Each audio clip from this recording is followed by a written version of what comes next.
Fala pessoalzinho do canal Atá Futebol e Resenha, tudo certo, tudo ok? Estamos aqui hoje para conversar sobre Inter. Se é que temos algo a falar, né? Estou brincando, mas tem algumas coisas sim a falar. Sobretudo, começamos porque o jogo é amanhã contra o River Plate, mas sobretudo o jogo que aconteceu no sábado contra o Cuiabá. E parece que estamos vendo, nós torcedores do Inter estamos vendo, pelo menos eu vejo, estamos revivendo tudo que a gente viu com o Mano Menezes em alguns momentos, num script meio que já é escrito desde o começo da temporada. O Inter começando jogando bem no primeiro tempo, troca de passes, triangulações, ultrapassagens rápidas, jogadores infiltrando e aqui indo e cruzando. Muito bem o Inter nos primeiros 35, 40 minutos e fazendo apenas 1-0 mais uma vez. Mas não é por simplesmente fazer apenas 1-0 sobre o Cuiabá. Mas sim propriamente o que acontece no Inter depois de alguns primeiros 30, 40 minutos bem jogados, como foi no sábado. Vamos relembrar. Isso aconteceu contra o Caxias por 2 vezes no Beira-Rio. Aconteceu contra o Juventude no Beira-Rio. Aconteceu contra o Nacional do Uruguai no Beira-Rio. Aconteceu, se eu não me engano, contra Bahia ou Vasco no Beira-Rio. E quase se complicamos. Em quase todas essas partidas a gente começou muito bem. Eu acho que a gente venceu, a gente conseguiu vencer simplesmente. Foi o Bahia e o Vasco. O resto a gente não venceu nenhum jogo. E sábado foi a mesma coisa. Um time que, se tu for ver no papel, com Arangues, Alan Patrick, Ener Valencia, Depena e Bustos, René pela esquerda, um bom time. Um bom time, por isso que deu essa troca de passes, essa intensidade que o Kudê tanto busca. Mas isso a gente já via no Mano, né? Claro que era um time mais lento, um time mais cadenciado, mas a gente acabou vendo sábado. É inacreditável ver jogadores passar pela mesma situação com treinadores diferentes. Foi o que aconteceu. A gente vê ali muitos problemas. Cederam um empate para o Cuiabá no primeiro tempo. E no segundo tempo levaram a virada em alguns aspectos ridículos, como o erro de passe do Wanderson, que acabou culminando na expulsão do mercado. Eu não vou me apegar aqui a apenas um jogador, porque o futebol eu vejo como coletivo. E o Wanderson faz parte desse coletivo. Mas ele não pode mais jogar. A não ser que melhore, né? O Wanderson simplesmente ele tem um bom drible. Só. Paramos por aí. Drible com velocidade. Poucas vezes eu vi esse drible com velocidade. Eu vi um drible que é sempre o mesmo drible. Ele pedala em cima da bola, puxa para a direita, tentar dar um passe que ele não consegue, ou chutar a gol que ele não consegue. É um cara que tem o drible, mas não tem passe, não tem finalização, não tem chute. E por muitas das vezes, vou dizer que 99 das vezes, ele toma a decisão errada. Mas eu não, como eu falei, eu não vou me deter apenas a um jogador, e sim ao coletivo do Internacional. Arangues. Eu falei lá de Arangues, eu não estou aqui para jogar na cara de ninguém sobre Arangues. Ele é acima da média de qualquer jogador que hoje esteja no Beira-Rio.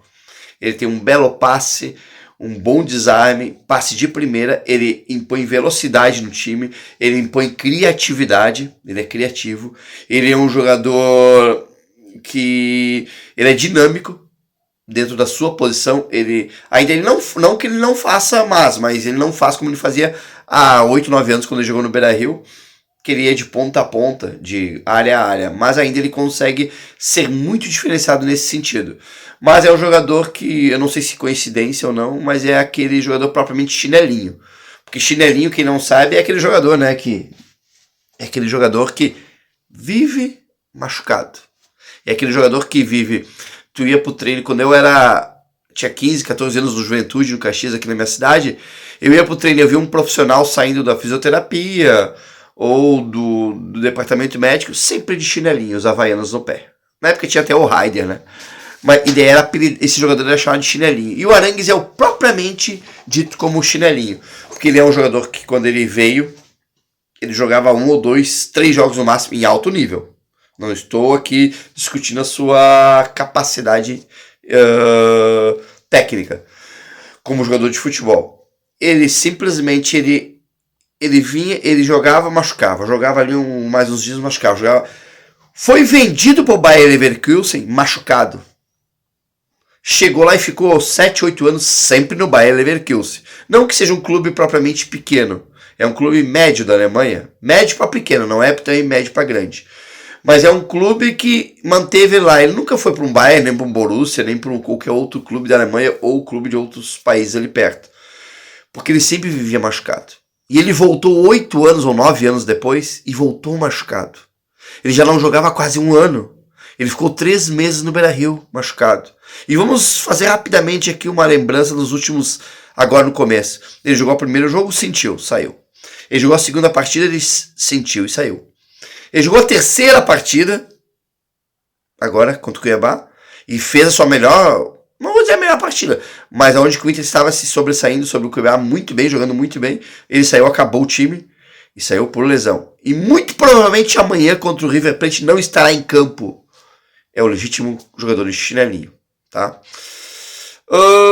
Ener Valencia. A gente pode dar um desconto ainda que é aquele jogador goleador, coisa. Mas uma coisa, qual a dificuldade de Mano Menezes e Kudê colocar o cara na posição dele? Vai ser bom para Kudê, vai ser bom pro time, vai ser bom pro Ener Valencia e vai ser bom pra torcida e vai ser bom para todo mundo. Mas ele está mais uma vez fora de posição.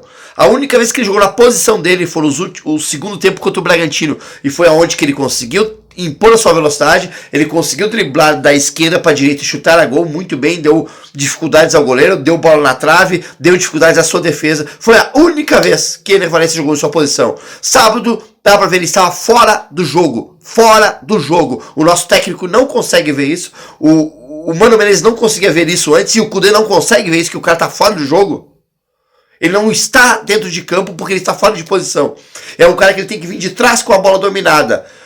Ele tem que ter um centroavante à frente dele jogando. Não, bota ele de costa pro zagueiro jogando e dele bola no cara. Qual é a diferença de pegar um negão e botar na esquerda ali e botar o Pedro Henrique de centroavante? Que aliás foi muito bem no gauchão. Claro, gauchão. Mas pelo menos fez melhor do que todos os outros que jogaram até agora. Ou, propriamente, o Luca, o guri lá, o menino. Bota ele de centroavante. Então. Não, bota o Luiz Adriano, tá? Então, assim, ó, e bota o Ener Valencia nessa posição dele. Saca o Wanderson. Qual é a dificuldade, cara? Mas, esse é o nosso Inter que vai enfrentar amanhã o River Plate. O River Plate, que há 14 partidas, vence todas dentro do Monumental de Nunes. Com 81 mil torcedores. Vocês acham que vai acontecer amanhã? Eu não quero ser pessimista aqui. Eu quero ser um cara positivo. Mas é difícil. Tá difícil. Eu não sou um cara de reclamar de futebol. Aliás, eu era um cara que reclamava muito tempo atrás. Mas depois eu comecei a entender mais, comecei a saber. A gente começa a ser mais malhável. Mas não dá mais. Não tá difícil. Tá difícil ver o Inter jogar futebol, o Inter se manter o nível dentro da mesma partida só. É só isso. Só isso. O exemplo que eu vou dar. Botafogo. Campanha extraordinária. Parabéns, Botafogo. Vai ser campeão com certeza. Eu vou dar um exemplo. O Botafogo disparou no campeonato. Por que ele disparou? Sabe por quê? Porque ele não dá sorte pro azar. Sorte pro azar. O que é a sorte pro azar? Vou dar o exemplo do Botafogo. O Botafogo enfrenta o Curitiba, que era a zona do rebaixamento, e vence dentro de casa. Goleia dentro de casa. Ele pegou o Flamengo, que era para trocar ponto e ganhou. Pegou o Grêmio, que era para trocar ponto e ganhou. Pegou o Palmeiras, que era para trocar ponto e ganhou. Os três fora de casa. Os três fora de casa. Pegou o Curitiba, venceu. Pegou outros times aí lá da parte de baixo da tabela e venceu.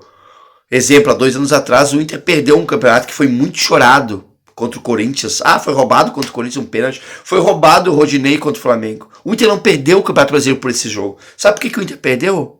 Porque o Inter, com um time bem melhor que esse do Botafogo, que hoje tem aí, um time bem melhor que esse do Botafogo, perdeu pro Sport da zona do rebaixamento dentro de casa por 3-2. Não foi contra o Flamengo. É essa estabilidade que eu quero. Eu quero ver um time do Inter, não precisa ser um time bom, um time ruim igual ao do Botafogo, que é um time Ruim, não, é um time bom. Ele está jogando um bom futebol, mas é um time sem ninguém. O Tiquinho, tal de Tiquinho consegue ser o melhor jogador para mim do Botafogo que representa é o Vitor Cuesta, que saiu daqui, que a torcida reclamava. A torcida reclamava, não tem título. Não é jogador campeão. Agora eu peço pra vocês, o Wanderson foi campeão aonde? Não vou longe. Eu sei que eu vou ser apedrejado. Alan Patrick foi campeão aonde? Por mais tecnicamente que ele seja o jogador melhor do Inter, ele foi campeão aonde? Cara, vocês reclamavam do Vitor Cuesta, reclamavam do Edenilson. Tá aí, ó. Nós tínhamos perdendo pro Cuiabá do Daverson. O Daverson, o tantã do Daverson, que saiu do Palmeiras. Por que ele não tá no Palmeiras? Sabe por que o Daverson não tá no Palmeiras? Porque ele é tantã, porque ele é retardado. Ele conseguiu, o retardado que hoje saiu do Palmeiras, está no Cuiabá, veio sábado aí, deitou em cima do Inter no Beira-Rio. Isso é inadmissível, cara. Inadmissível. Tu imagina, se o Daverson, o tantã do Daverson, que é tantã, veio aqui e deitou, tu imagina o River Plate amanhã. Oramos, pessoal, oremos, na verdade, essa é a palavra certa. Para que o Inter consiga vir vivo de lá. Que eu acho difícil. Eu vou ser bem sincero. Eu acho difícil. Não sabemos se vai ser aquele Inter do primeiro tempo com Arangues. E se for sem Arangues, eu acho que não vai ser aquele time do primeiro tempo. Vai ser outro time. Então, oremos. Pessoal, obrigado por escutar meu desabafo aí. Se inscreva no canal. Deixa um like pra nós aí, um like. E dê uma força pro nosso canal aí, tá? Um abraço e Deus abençoe. E vamos, Inter. Vamos depender de muita sorte amanhã, tá?